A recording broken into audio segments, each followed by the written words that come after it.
भारताच्या 16व्या राष्ट्रपतीपदासाठी आज मतमोजणी पार पडणार असून काही वेळातच संसद भवनात मतमोजणीला सुरुवात होणार आहे। संध्याकाळपर्यंत निकाल जाहीर होण्याची शक्यता आहे आणि या निवडणुकीत एकूण 4800 खासदार आणि आमदारांनी मतदानात सहभाग घेतलाय। द्रौपदी मुर्मू यांना 27 पक्षांचा पाठिंबा होता, तर यशवंत सिन्हा यांना 14 पक्षांना पाठिंबा दर्शवला होता। मुर्मू विजयी झाल्या तर देशातील सर्वोच्च घटनात्मक पदावर पहिल्यांदाच एक आदिवासी महिला विराजमान होणार आहेत आणि राष्ट्रपती पदासाठीच्या त्या दुसऱ्या महिला ठरतील। तर आज नव्या राष्ट्रपतींची निवड झाल्यानंतर 25 जुलै रोजी नव्या राष्ट्रपतींचा शपथविधी पार पडेल।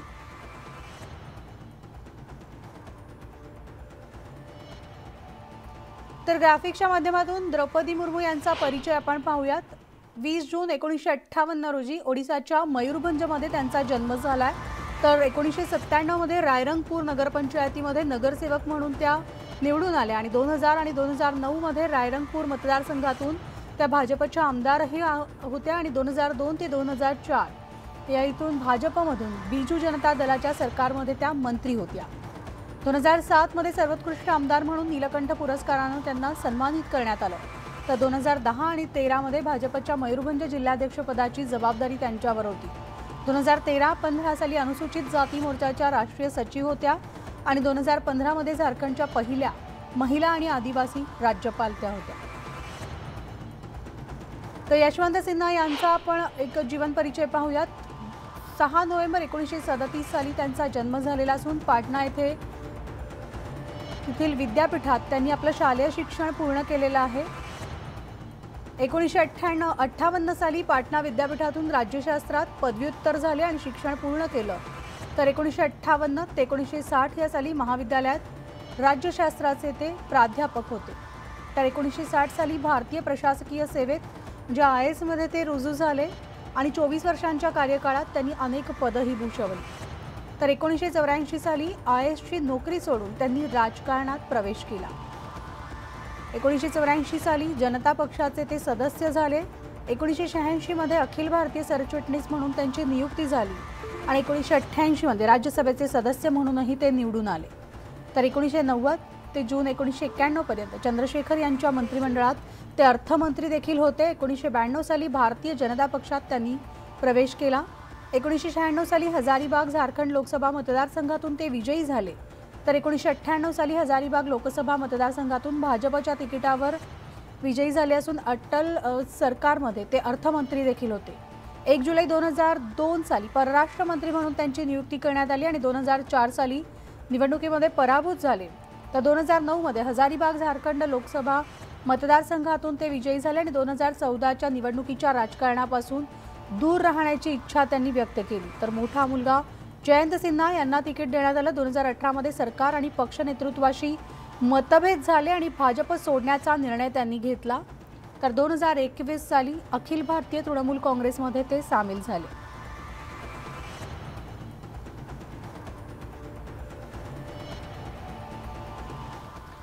आणि याविषयी आपण आज सविस्तर जाणून घेऊयात। आमचे प्रतिनिधी प्रशांत लीला रामदास नवी दिल्लीहून आपल्या सोबत आहेत। थेट प्रशांतकडे जाणार आहोत। प्रशांत, आज खरं तर राष्ट्रपती पदाच्या निवडणुकीवर निकाल लागणार आहे, शिक्कामोर्तब होणार आहे। राष्ट्रपती पदाची धुरा जी आहे ती मुर्मू यांनाच मिळणार असल्याची चर्चा खरं तर पहिल्या दिवसापासून होतीये आणि जर द्रौपदी मुर्मू झाल्या तर त्या पहिल्या महिला आदिवासी राष्ट्रपती असतील आणि दुसऱ्या महिला राष्ट्रपती म्हणून त्या समोर येतील। एकंदरच आज दिल्लीमध्ये काय वातावरण आहे? मतमोजणीला सुरुवात झाली आहे का? प्रक्रियेला सुरुवात झाली आहे का? सकाळचे 11 वाजलेले आहेत आणि संसद भवनातील खोली क्रमांक 63 मध्ये मतमोजणीला सुरुवात झालेली आहे। राष्ट्रपती रामनाथ कोविंद यांच्या नंतर जर बघितलं तर नवनियुक्त ज्या मुख्य राष्ट्रपती असतील त्या द्रौपदी मुर्मू असल्याची जोरदार शक्यता आहे। का त्या पद्धतीचे दावे भारतीय जनता पक्ष आणि राष्ट्रीय लोकशाही आघाडीच्या वतीने करण्यात येत आहे। येत्या 24 जुलैला शेवटचा दिवस असणार आहे रामनाथ कोविंद यांचा आणि 25 तारखेला द्रौपदी मुर्मू ह्या शपथ घेतील आपल्या राष्ट्रपती पदाच्या जबाबदारीची। पण या सगळ्या पार्श्वभूमीवर अत्यंत महत्त्वाचं आहे की संसद भवनातील राज्यसभा सचिवालयाच्या वतीने ही संपूर्ण तयारी करण्यात आलेली आहे।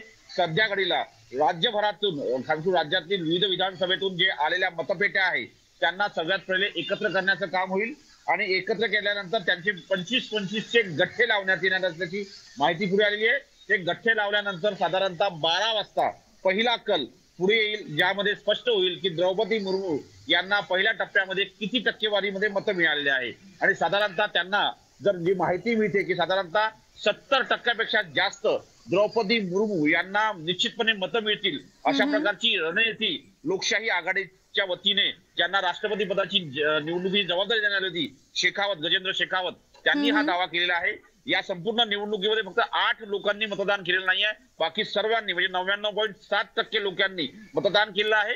त्यामुळे साधारणतः 1.5 ते 1.25च्या दरम्यान द्रौपदी मुर्मू ह्या विजयी झाल्याची घोषणा होईल. आणि त्यानंतर साधारणतः 2:30 वाजता पंतप्रधान नरेंद्र मोदी हे द्रौपदी मुर्मू यांच्या सध्याचे निवासस्थान देण्यात आलेल्या राष्ट्रपती पदाच्या निवडणुकीदरम्यान दोन्ही जे उमेदवार आहेत दोघांना एक निवासस्थान दिलं जातं प्रक्रियेनुसार. त्यामध्ये द्रौपदी मुर्मू यांच्या निवासस्थानी ते पोहोचतील आणि तिथे महत्वाचं म्हणजे पंतप्रधानांच्या हस्ते त्यांना त्यांचं अभिनंदन करण्यात येईल. एक मोठी प्रक्रिया या निमित्ताने होण्याची शक्यता आहे. आणि भारतीय जनता पक्षाच्या वतीने संपूर्ण देशभरात द्रौपदी मुर्मू यांचा विजय हा यशस्वीपणे आणि आनंदाने साजरा करावा याचं असं आयोजन करण्यात आलंय. त्यामुळे विजय जुलूस यात्रा देखील काढण्यात येणार आहे म्हणाली.